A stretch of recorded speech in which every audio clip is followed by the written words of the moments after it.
출산이 애국입니다.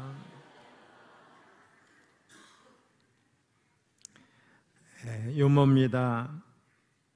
저녁 식사를 마친 아버지와 아들이 가볍게 술 한잔 한다는 게 그만 잔뜩 취하고 말았습니다.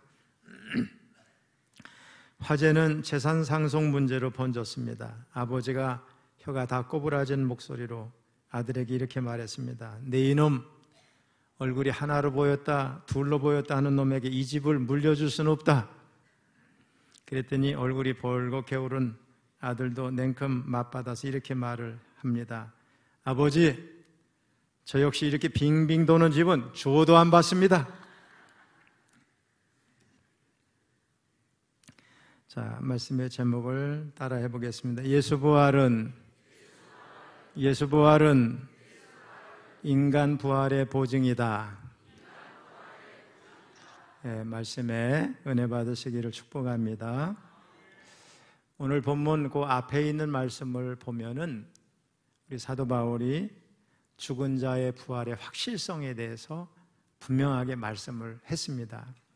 그리고 본문에 들어와서 적극적으로 주님의 부활이 우리 성도의 부활과 영생의 근거가 된다.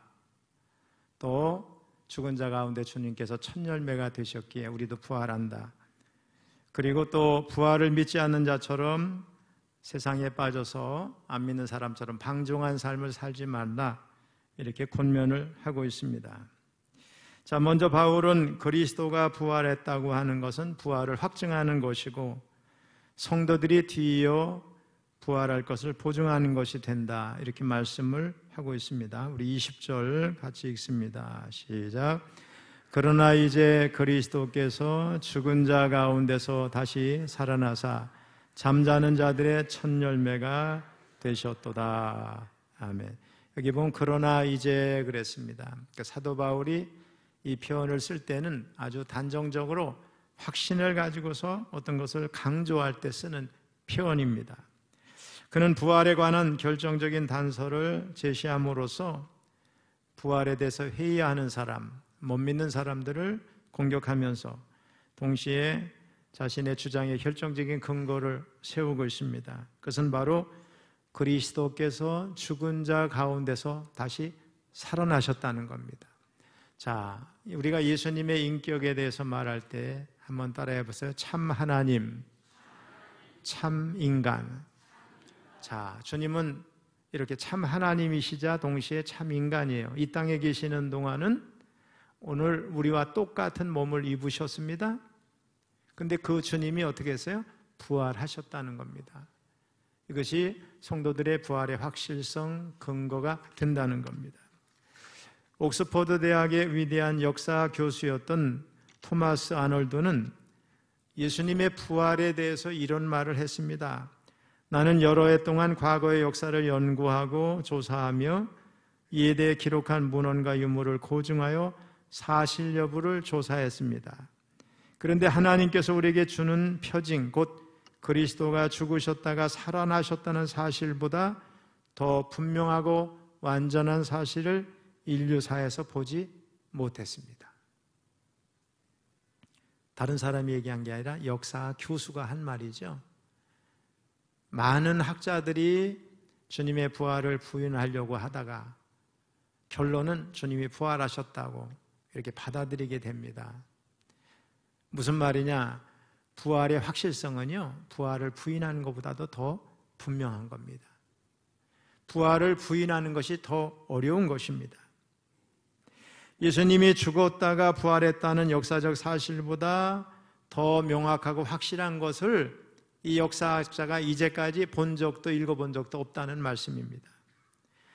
특별히 바울은 잠자는 자들의 첫 열매라는 말을 통해서 성도들의 부활의 필연성을 말하고 있습니다. 첫 열매라는 말이 헬라어로 아파르게 이런 말이에요. 첫 수확을 드리는 거예요. 자, 우리 주님이 초실절에 부활하셨죠. 주일날. 다시 말하면 6월절이 금요일이에요. 금요일날 돌아가시고 무교절이 토요일입니다. 무교절 이튿날이 오늘 우리가 생각하는 주일입니다. 안식 후 첫날입니다. 초실절인데 구약의 초실절은 첫 열매를 하나님 앞에 드리는 거예요. 첫 열매를 드린다, 이건 뭐예요? 앞으로 본격적으로 수확이 이제 추수가 이루어진다는 것을 전제한 겁니다. 첫 열매가 되셨다, 부활의 첫 열매가 되셨다. 예수님이, 주님이 부활하셨으니까 앞으로 우리 성도들도 부활을 하게 된다, 이런 의미를 지닌 것입니다. 주님이 부활하셨던 것처럼 그를 믿는 성도들도 장차 영광의 몸으로 부활하게 됩니다. 빌립보서 3장 21절 같이 읽어봅니다. 그는 만물을 자기에게 복종하게 하실 수 있는 자의 역사로 우리의 낮은 몸을 자기 영광의 몸의 형체와 같이 변하게 하시리라. 우리 철원에도 지금 100세가 넘으신 분이 6분인가 7분 계시더라고요. 우리 지방의 어느 장로님이 통계를 낸 거를 카톡으로 이렇게 보니까 그래요. 여러분, 많이 살아야 100살 사면 많이 살았다고 하잖아요. 근데 결국 우리는 다 죽게 될 겁니다. 자, 우리가 지금 입고 있는 이 몸은 이 땅에서 살도록 합당하게 만들어진 겁니다. 그래서 시간이 지나면 낫고 늙고 또 약해지고 병이 나고 결국은 죽게 돼서 버려야 됩니다. 그래서 영을 담고 있는 이 육은 이 땅에서만 쓸모 있는데 쓸모가 없어서 버려지면 어떻게 해요? 불에 태울 수 있는 화장이에요. 수장, 수목장, 매장도 하고 하지만 그건 별 의미가 없습니다. 그냥 버리는 거예요. 근데 하나님 나라에서 영원히 살도록 만들어질 몸을 따라해 보세요. 신령한 몸. 이 신령한 몸. 그러니까 이 땅에서 필요한 몸과 하늘나라에서 필요한 몸이 신령한 몸인데, 우리가 죽으면 주님 나라 가 있어요, 영이. 그 다음에 주님 재림하실 때 신령한 몸을 입게 됩니다.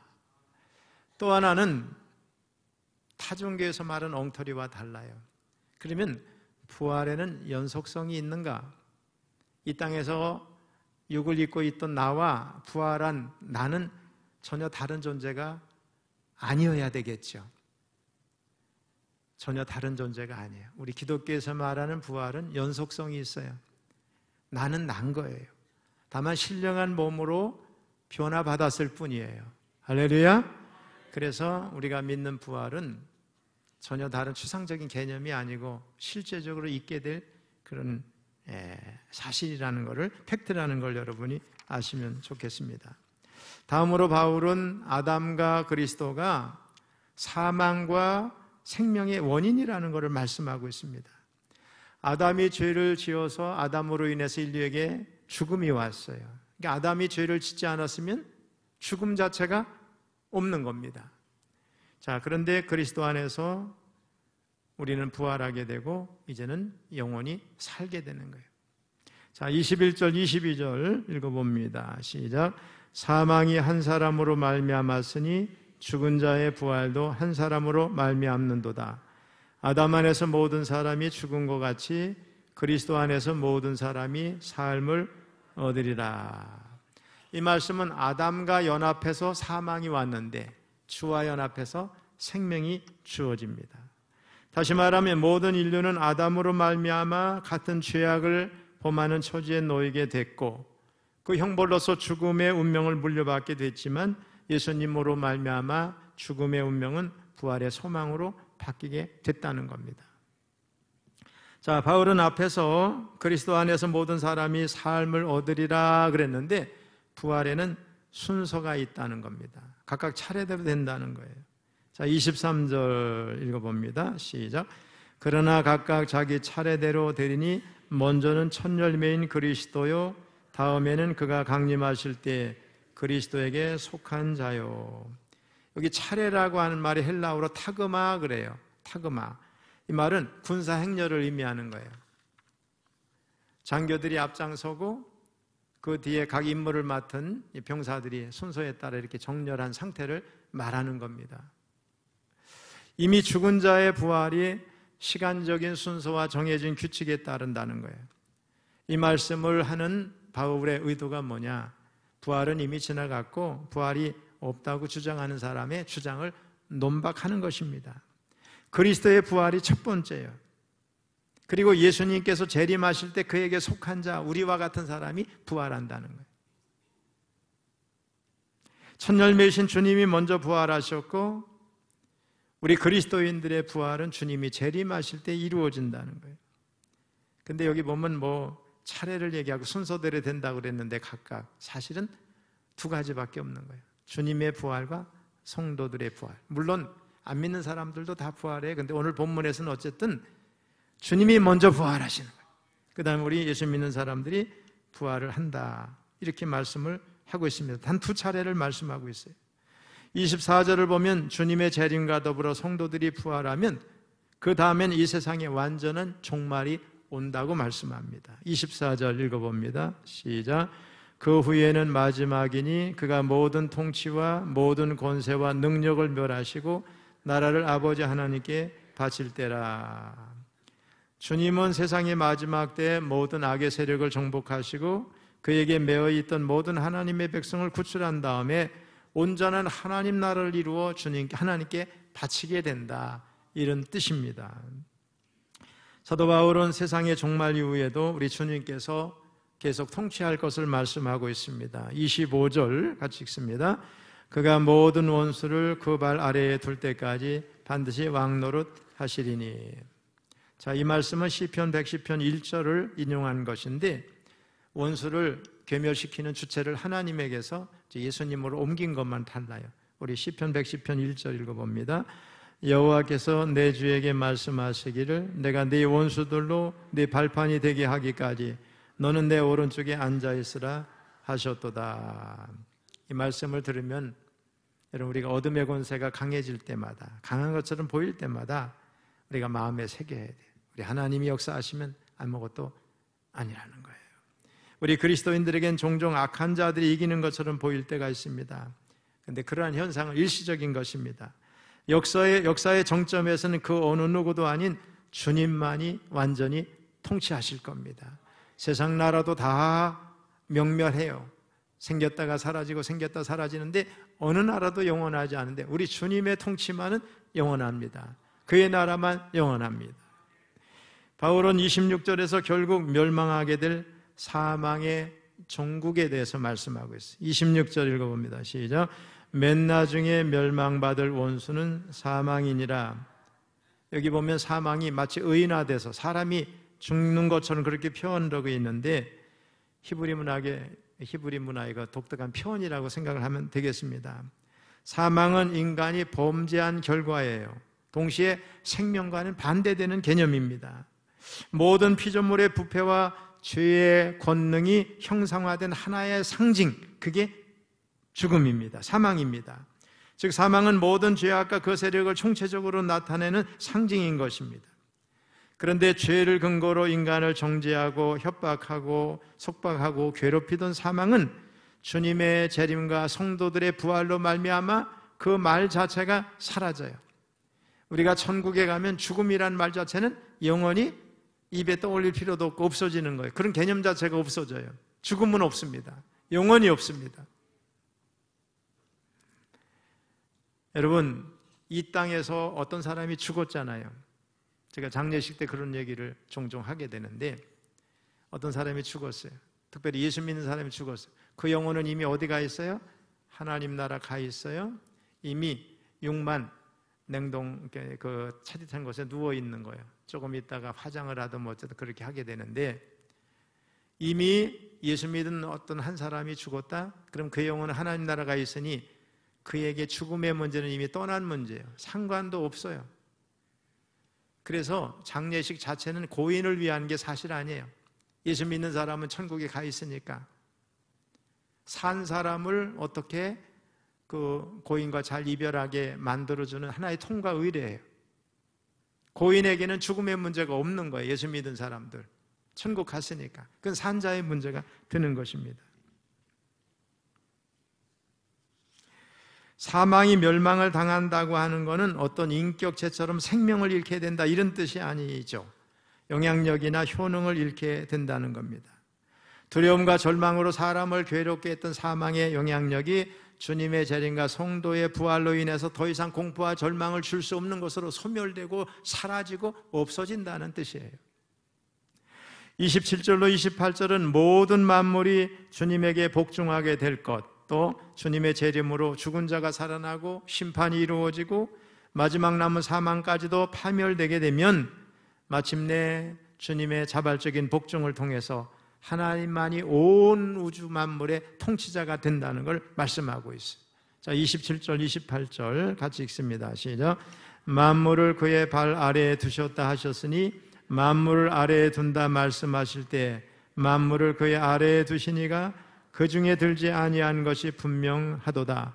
만물을 그에게 복종하게 하실 때에는 아들 자신도 그때 만물을 자기에게 복종하게 하신 이에게 복종하게 되리니 이는 하나님이 만유의 주로서 만유 안에 계시려 하심이라. 자, 여기서 만물을 그의 아래에 두시니가 그 중에 들지 아니한 것이 분명하도다. 이 말은 뭐예요? 우리 주님은 피조물이 아니라는 거예요. 피조물에 포함되지 않는다는 선언이에요. 근데 주님이 하나님께 복종한다 이 말을 우리가 여기서 쓰게 되면은 하나님과 주님은 삼위일체 우리가 얘기할 때 성부, 성자, 성령께서는 동등하시 인격적으로. 근데 뭐 우리 주님이 하나님께 복종한다 이런 표현을 썼을까? 이 말은 자발적인 순종이에요. 성부, 성자, 성령 하나님 삼위일체 하나님은 인격적으로 차등이 없어요. 어느 우월하거나 열등한 게 없는 거예요. 그럼에도 불구하고 우리 주님은 항상 질서를 따라 일하셨고 아버지의 뜻과 하나이셨어요. 우리 주님은 아버지를 본 자, 나를 본 자는 아버지를 봤다고 말씀하셨죠. 아버지가 일하니 나도 일하신다고 말씀했죠. 또 십자가를 지기까지 모든 것 아버지의 뜻을 물으며 그 뜻에 자신을 굴복하시고 순종하셨죠. 질서를 따라 성부, 성자, 성령 하나님께서 일하시는데 여기 오늘 본문에서 하나님에 대한 주님의 복종의 이 표현은 완전한 통치를 위한 중보자로서의 역할을 뜻하는 거예요.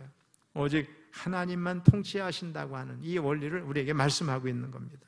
자, 29절로 32절을 보면은 만일 부활이 없다면 어리석고 헛된 일이 될 일들이 있는데 그걸 우리에게 말씀하면서 오히려 부활의 확실성을 강조하고 있습니다.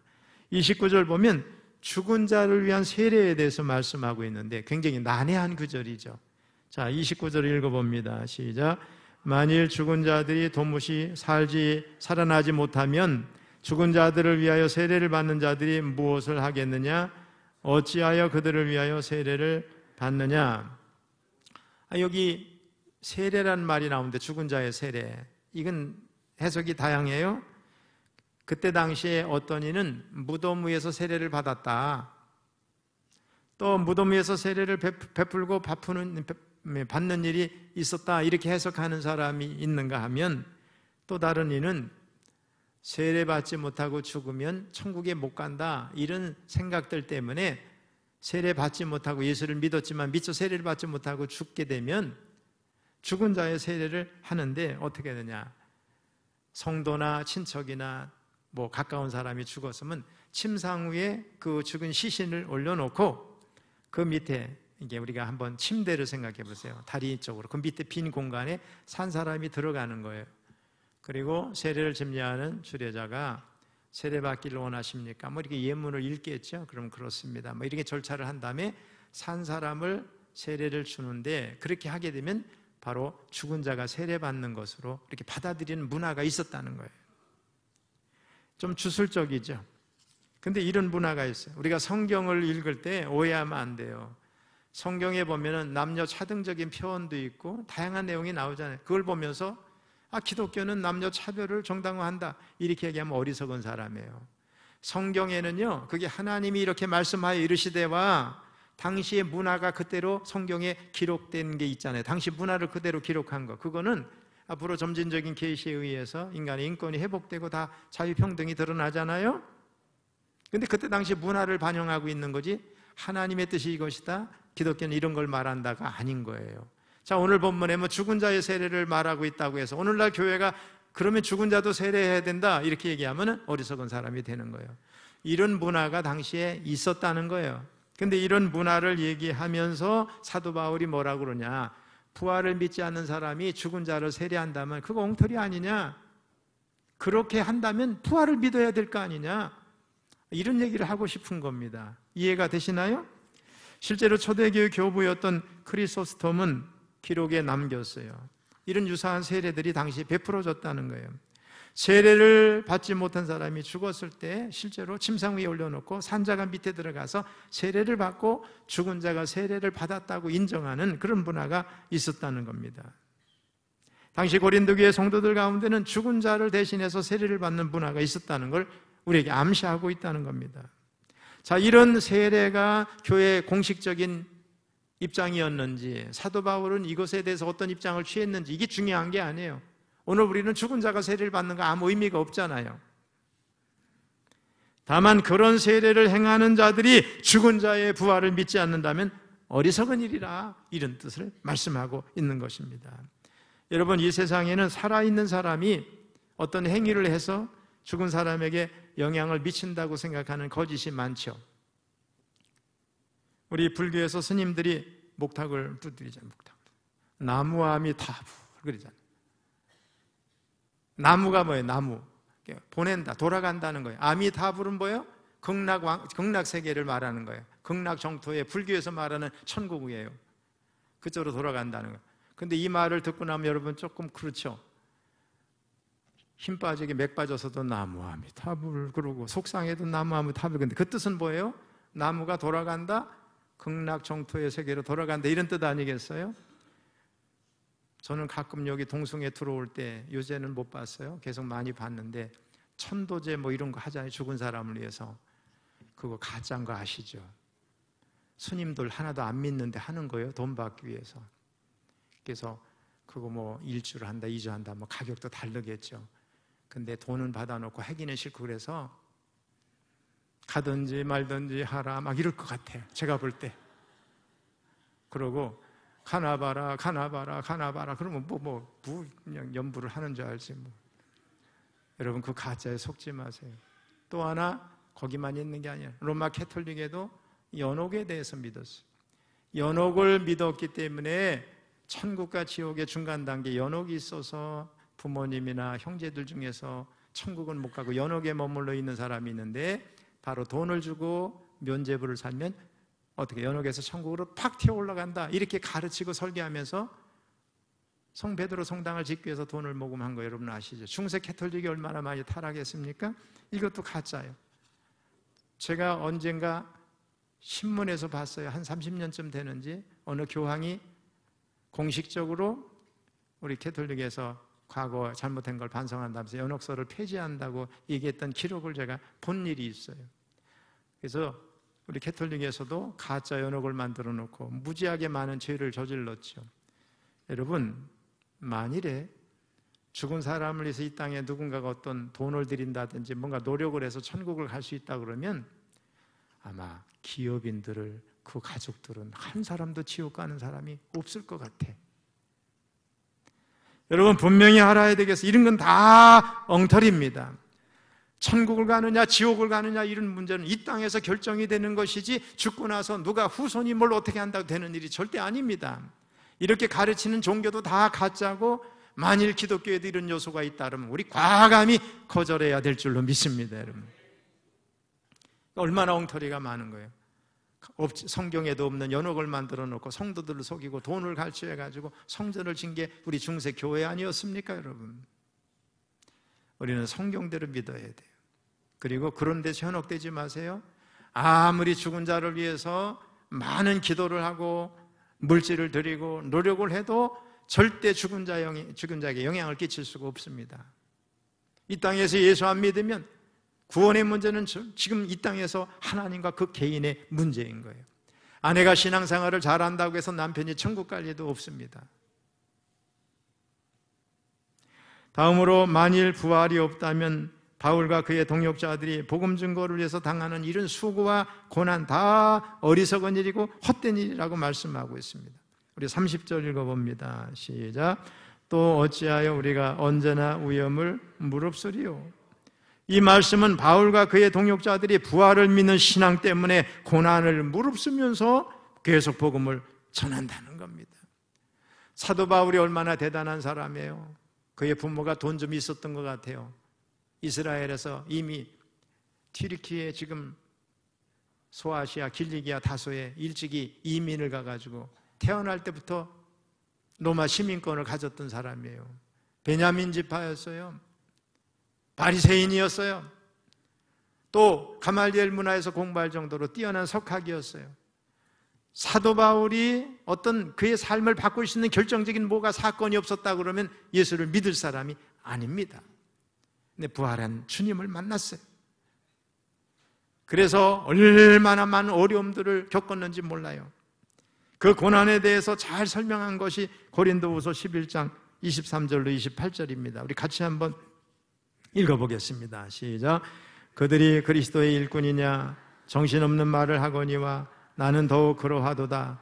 내가 수고를 넘치도록 하고 옥에 갇히기도 더 많이 하고 매도 수없이 맞고 여러 번 죽을 뻔하였으니 유대인들에게 40에서 하나 감한매를 5번 맞았으며 3번 태장으로 맞고 1번 돌로 맞고 3번 파손하고 일주야를 깊은 바다에서 지냈으며 여러 번 여행하면서 강의 위험과 강도의 위험과 동족의 위험과 이방인의 위험과 신의 위험과 광야의 위험과 바다의 위험과 거지 형제 중에 위험을 당하고 또 수고하며 애쓰고 여러 번 자지 못하고 줄이며 목마르고 여러 번 굶고 춥고 헐벗었노라. 이 외의 일은 고사하고 아직도 날마다 내 속에 눌리는 일이 있으니 곧 모든 교회를 위하여 염려하는 것이라. 여기 보면 사도 바울이 정신없는 말을 하거니와 그랬어요. 아마도 사도 바울을 사도가 아니다 막 이렇게 비난하는 사람들 때문에 자랑하고 싶지 않은, 복음 때문에 애쓰고 수고한 것을 자랑해서는 안 되는데 어쩔 수 없이 하기 때문에 이런 표현을 쓴 게 아닌가 이런 게 생각을 합니다. 사도 바울이 부활을 믿지 못하고 부활한 주님을 만나지 않았다면 그 많은 수고를 무릅쓸 이유가 하나도 없는데 내가 이렇게 고생을 했다는 거예요. 마지막에는 로마 감옥에서 목이 잘려서 순교했습니다. 여러분, 주님의 부활이 없다면 저도 불쌍한 사람이에요. 종교 사기꾼이에요. 저는 이 길을 가지 않을 겁니다. 가장 불쌍한 자가 되는 거예요. 여기 서 있는 저 그렇게 미련한 사람 아니거든요. 목사 안 해도 먹고 살 수 있어요. 제가 주님의 부활을 믿지 못한다면 저는 어리석은 사람이고 사기꾼일 겁니다. 여러분. 그러니 사도 바울과 같으니 예수님의 제자들은 얼마나 더 하겠는가 생각해 보세요. 바울은 또 부활을 분명히 믿었기 때문에 무절제하게 먹고 마시는 삶을 살지 않고 오히려 맹수와 싸우는 고난의 삶을 선택했다고 말합니다. 32절 읽어봅니다. 시작. 내가 사람의 방법으로 에베소에서 맹수와 더불어 싸웠다면 내게 무슨 유익이 있으리요? 죽은 자가 다시 살아나지 못한다면 내일 죽을 터이니 먹고 마시자 하리라. 이는 바울이 부활에 대한 소망이 없이 인간적인 동기로 맹수와 더불어 싸우는 일을 했다면 지극히 어리석은 일이라는 거예요. 근데 맹수와 더불어 싸웠단 말이 성경에 하나도 없는데 여기 있는 걸 보면 실제로 맹수와 싸울 이유가 없잖아요. 아마도 맹수와 야수와 맞서서 싸우는 정도의 고난과 박해를 견뎌냈다는 걸 비유적으로 말씀한 거라고 봅니다. 특별히 바울은 고린도 교회 성도들에 대한 자부심을 가지고 있었고 그들을 자랑으로 여겼어요. 그 이유는 이교적인 문화권에서 살던 그들이 복음을 받아들이고 그리스도인이 됐다는 거예요. 고린도 교회 성도들이 그리스도인이 됐다는 것은 바울처럼 부활을 믿는 사람들이 됐다는 거예요. 그래서 바울은 이 자부심과 자랑, 부활의 소망으로 인해서 하루도 죽음의 문턱에 서 있지 않는 날이 없지만 이겨내고 또 이겨내고 있다고 고백을 합니다. 31절 읽어봅니다. 시작. 형제들아, 내가 그리스도 예수 우리 주 안에서 가진 바 너희에 대한 나의 자랑을 두고 단언하노니 나는 날마다 죽노라. 예수님의 죽음을 자신의 몸에 짊어지는 것이고 그리스도의 남은 고난을 자신의 육체에 채우는 것이 죽음일 겁니다. 또 자아를 죽이는 그런 자아를 누르고 죽여야 되는 그런 걸 말할 것이고 실제로도 수많은 박해와 어려움에 노출되어 있을 거예요. 늘 죽음의 한계선상에서 씨름하고 있었던 바울이 법정에서 선서와 같이 엄숙히 내뱉은 진심 어린 고백, 나는 날마다 죽노라. 뭐 때문에? 부활 때문에. 마침내 바울은 부활을 부정하는 자들의 거짓된 말장난, 논리에 현혹돼서 진리를 잃어버리는 일이 있어서는 안 되겠다 단호하게 권고합니다. 33절 읽어봅니다. 시작. 속지 말라. 악한 동무들은 선한 행실을 더럽히나니. 그 당시에 격언이었습니다. 공동번역은 이것을 뭐라고 했느냐? 속지 마십시오. 나쁜 친구를 사귀면 분명히 나빠집니다. 이렇게 번역을 했어요. 여러분, 어리석은 사람하고 교제하면 어리석은 사람이 됩니다. 여러분 보면 바보들은 바보끼리 다니는 거 아시죠? 현명한 사람, 지혜 있는 사람하고 사귀는 사람은 그런 사람이 되는 겁니다. 구원받지 못한 사람을 보면서 안타까워하고 어찌했든 그 영혼에 대해서 관심을 갖고 복음을 전하는 사람들 옆에 있으면 자기도 모르게 전도자가 되는 겁니다. 기도 많이 하는 사람이 옆에 있으면 자기도 모르게 기도의 사람이 되는 거예요. 성경을 읽고 감동을 받고 밑줄 그으면서 나 은혜 받았다고 그러면 나도 한번 성경 읽어볼까? 감동을 받고 성경을 읽는 사람이 되는 겁니다. 원래 사람은 끼리끼리 어울려요. 못난이는 못난끼리 어울립니다. 여러분, 죄인을 가까이 하지 마세요. 나쁜 사람을 가까이 하지 마세요. 지혜자, 기도하는 사람, 성경 많이 읽는 사람, 덕스러운 사람을 가까이 하세요. 그럼 여러분이 그런 사람이 되는 겁니다. 마지막으로 바울은 고린도 교회 성도들에게 지금까지의 세상적 쾌락이라고 하는 술에서 깨어나서 분별력을 찾으라고 권면합니다. 그 이유는 고린도 교회 성도들 가운데 부활을 부인하거나 이단의 영향을 받아서 부활에 대해 회의적인 태도를 가지고 방종한 삶을 일삼는 사람들이 많이 있었기 때문에 그렇습니다. 우리 34절 읽어봅니다. 시작. 깨어 의를 행하고 죄를 짓지 말라. 하나님을 알지 못하는 자가 있기로 내가 너희를 부끄럽게 하기 위하여 말하노라.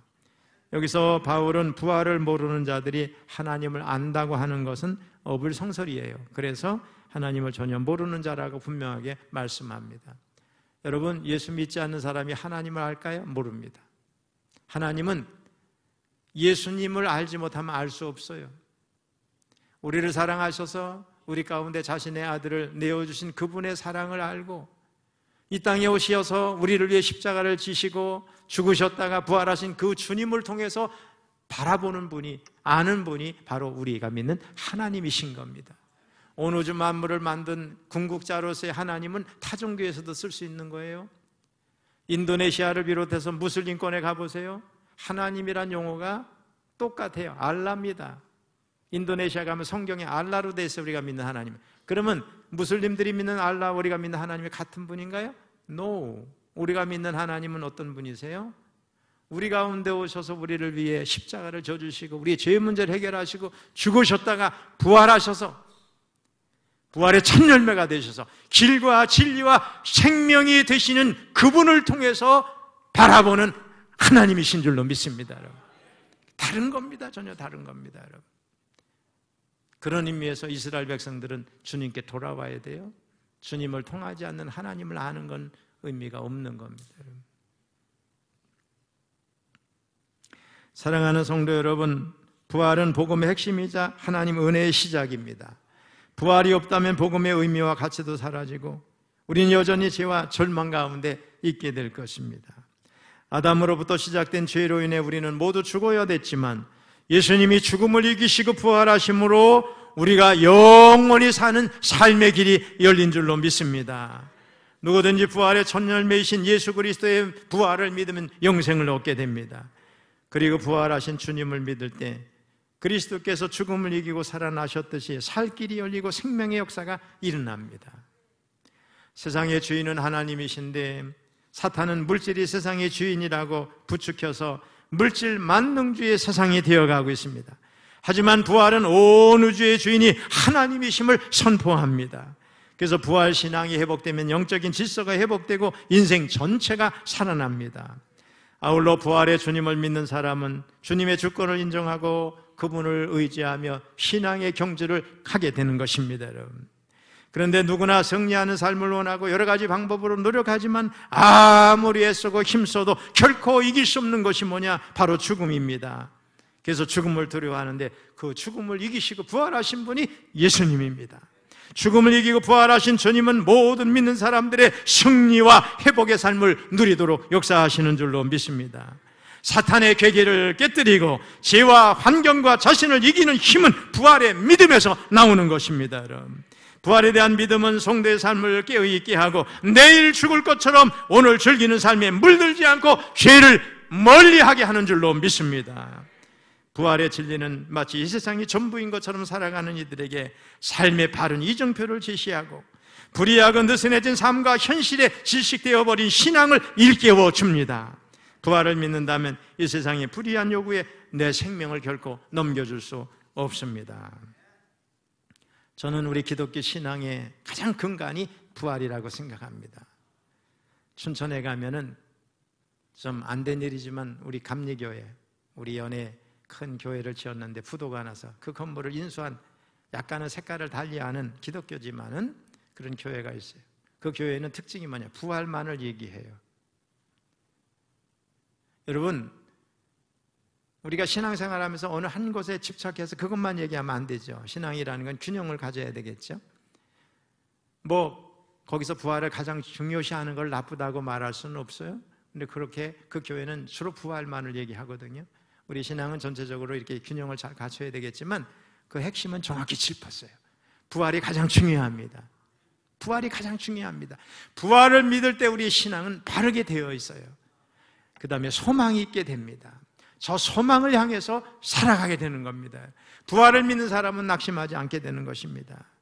주님 오시는 그날에 흠도 점도 없이 보존되기 위해서 날마다 부활의 신비를 경험하면서 몸과 마음을 의의 병기로 드리기로 결심하고 결단하고 달려나가는 저와 여러분 다 될 수 있기를 주님의 이름으로 축원합니다.